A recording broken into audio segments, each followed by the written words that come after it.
Саламатсыздар, құрметті оқушылар. Биология сабағына қош келдіңіздер.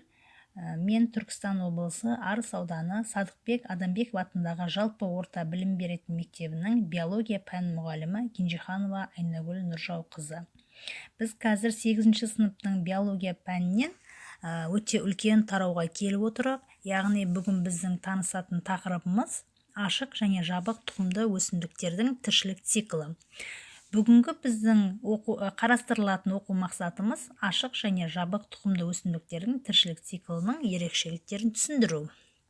Яғни біз тұқымды өсімдіктерді екі үлкен ашық және жабық тұқымды өсімдіктер деп екі үлкен топқа бөлдік. Ашық тұқымдылар қылқан жапырақтылар деп аталады, жабық тұқымдылар гүлді өсімдіктер деп аталады.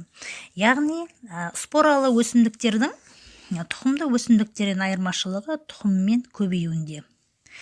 Біз енді ашық және жабық тұқымды өсімдіктер бөлімін қарастыру мақсатында жоғарғы сатыдағы өсімдіктер ол ашық, жабық деп екі топқа бөлдік. Енді біз бірінші ашық тұқымды өсімдіктерді қарастыратын болсақ, оқушылар, бұл жоғарғы сатылы өсімдіктердің ең ертедегі жер бетіндегі 350 миллион жыл бұрын пайда болған. Ашық тұқымдылар, яғни жалаңаш тұқымдылар. Бұлардың 700-дей түрі бар. Олар тұқымдар арқылы көбейетін ағаштар мен бұталар. Ашық тұқымдылардың бөлімі 6 класстан тұрады. Олардың екеуі түгелдей жойылып кеткен, ал қалған 4 өкілдері қазіргі кезде кездесетін өсімдіктер тобы. Ал енді ашық тұқымдылар туралы мәлімет беретін болсақ, жыл бойы қылқандары жасыл түсті. Ағаш, бұта, лиана тәрізді болып келеді. Тамыр, сабақ, жапырақ, яғни қылқан жапырақтылар. Тұқым арқылы көбейеді, көп жыл жасайды және жер бетінде өте кең таралған. Ашық тұқымдылардың көбею мүшесі бүрлер. Яғни ашық тұқымдылардың бүрлер арқылы көбейеді, яғни олардың өте кең таралғанын білеміз. Сонымен ашық тұқымдылардың ішіндегі ең көп кездесетін бізге мысалы ретінде қарағай мен шыршаны алуға болады. Қарағай ол биіктігі 50 метрге жететін 400 жыл жасайтын өсімдік. Тамыр жүйелерінің ерекшеліктеріне байланысты қарағайлар жартаста, сусымалы құмдарда, батпақтарда, тау беткейлерінде өседі. Орманда өскен қарағайлардың негізгі тамыры жақсы дамып, топыраққа терең, тамырлары терең кетсе, құмды топыраққа батпаққа өсетіндері тамыр жайылып, аса тереңге кетпей топырақтың беткі жағына таралады. Қылқан жапырақтар жіңішке ұзын, сыртын жұқа, тығыз өң қаптаған жанаспалы жасушалары онша көп емес. Яғни қарағай суды аз буландырады, сондықтан құрғақшылыққа ол төзімді. Қылқан жапырақтылар С дәруменіне өте бай келеді. Айналадағы ауру тудыратын зиянды бактерияларды өлтіретін, оның құрамында ұшқыш фенонцид деген зат бар. Яғни қарағай жарық сүйгіш өсімдік. Сондықтан орман арасынан гөрі ашық алаңда өскен өте тиімді. Орман ішінде қарағай түзу әрі сымбатты көрінгенімен, оның төменгі бұтақтарындағы жаңағы көлеңкелеп тұратын қылқан жапырақтылары түсіп қалады. Сөйтіп оның діңі жанама бұтақтардан тазарып, олар тек ағаштың ұшар басында ғана сақталады. Орманда өсетін қарағайдың сүрегі ашық жерде өсетіндерге қарағанда анағұрлым жоғары бағаланады. Ал енді қарағайлардың көбею жолына келетін болсақ, қарағайлар қылқан жапырақтылар сияқты қарағайдың бүрлері дара жынысты. Аналық бүрлері қызыл түсті, көктемде жас өркендердің ұшында пайда болады. Бүрдің негізгі кіндігі болады, оның екі жағында оралма тәрізді қабыршақтары орналасады. Тұқым қабыршағының түбінде тұқым бүрі орналасады. Аталық бүрі жасыл сарғыш түсті болса, бұл да көктемде жас өркеннің ұшында дамиды. Бүр қабыршағында тозаң түзілетін екі тозаң қапшықтары болады. Егер тозаңды микроскоппен қарасақ, әр тозаң екі ауа қапшығынан тұрады, оның іші ауаға толы болады. Сондықтан желмен ұшып алыс жерлерге таралады. Бұл бүрдің желмен тозаңдануына бейімділігін көрсетеді. Қарағай көктемде мамырдың аяғында тозаңданады. Пісіп жетілген тозаңқап жарылып, тозаңдар сыртқа шығады да, желмен ұшып аналық бүрдегі тұқым бүріне түсіп ұрықтанады. Тозаңдану мен ұрықтанудың арасы 13 айға созылады. ұрықтанғаннан кейін ұрық дамып, тұқым бүрі қоректі қорзаты бар тұқымға айналады. Тұқымның сыртын тығыз, қатты қабық қаптап жатады. Тұқым пісіліп жетілген кезде аналық бүрдің көлемі үлкейіп, қабыршақтар ашылады да, қанатша тұқымдар жерге түсіп, жел арқылы таралады. Сөйтіп біздің ашық тұқымды өсімдіктердің бір қабыршақтарында ашық жатады. Сондықтан өсімдіктерді ашық тұқымдылар деп атаймыз.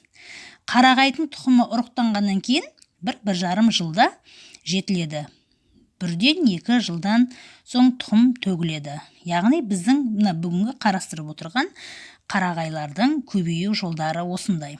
Ал енді мына бейне баянға назар аударсаңыздар, оқушылар. 30 жылдай өскен қарағайдың жас өркендерінің ұштарында қызғылт түсті аналық бір, ал жас өркеннің түбінде жасыл сары аталық бір дамиды. Бір жынысты көбею үдерісі жүретін мүше.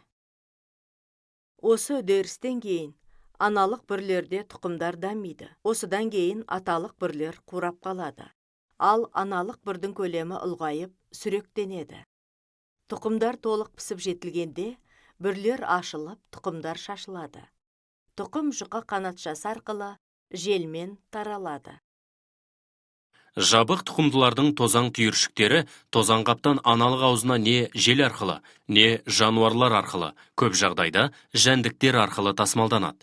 Одан кейін тозаңдар өне бастайды және аналық жатынына жететін тозаң түтікшесі пайда болады. Екі ядролы жасуша тозаң түтікшесімен түсіп, тұқым бүршігіне жететте, ұрық қалтасына енеді. Екі ядроның біреуі, яғни генеративті ядро жұмыртқа жасушасымен қосылып, зиготаны түзеді. Дами келе ол жас спорофит өсімдік ұрығына айналады. Екінші ядро, яғни вегетативті ядро орталық жасушаның полярлы ядросымен қосылып, эндоспермнің, яғни ұрықты қоректендіретін ұлпаның триплоидты жасушасына бастама береді. Бұл үдеріс жабық тұқымды өсімдіктерге ғана тән және қосарлы ұрықтану деп аталады. Ұрықтандырылғаннан кейін тұқым бүршігі тұқымға, ал қабырғалары жеміс қапқа айналады. Осылайша тұқымдары бар жеміс пайда болады.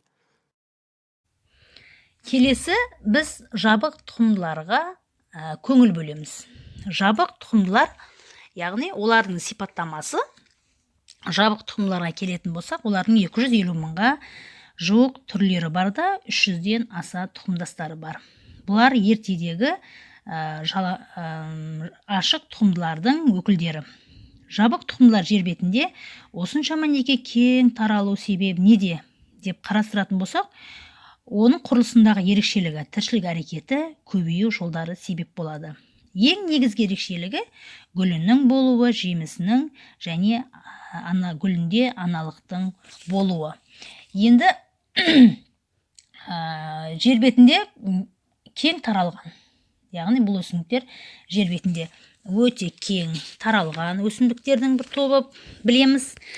Гүлді өсімдіктердің тіршілік циклі ашық тұқымдыларға ұқсас келеді.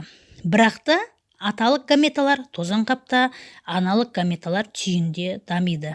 Түйіндер де тозаңқаптарда бірдей емес, гүлде болады. Тозаңқаптың тозаң түтікшелерінде микропорогенезбен және микрогаметогенез үдерісі жүреді. Содан кейін бір тозаңқаптан немесе тозаң түтікшелерінен гаплоидты екі жасуша түзіледі. Оның біреуі вегетативті, екіншісі генеративті деп аталады. Генеративті жасуша митоз жолымен бөліне отырып, екі спермид түзіледі. Ал вегетативті жасуша тозаң түтікшелерін түзеді. Сөйтіп біздің жабық тұқымды өсімдіктер аналықтың аузына түскен соң дереу өне бастайды. Ал аналық кеңейген жері түйінінде тұқым бүршігі дамиды. Ұрықтанғаннан соң түйіннен емес, тұқым бүршігінен тұқым түзіледі. Жеміс тұқымның сыртын жауып, оны сыртқы ортаның қолайсыз жағдайларынан қорғайтындықтан жабық тұқымдылар деп аталды. Осылай өсімдіктің көбеюіне жағдай жасайды. Жабық тұқымды өсімдіктердің гүлдері алуан түрлі болады.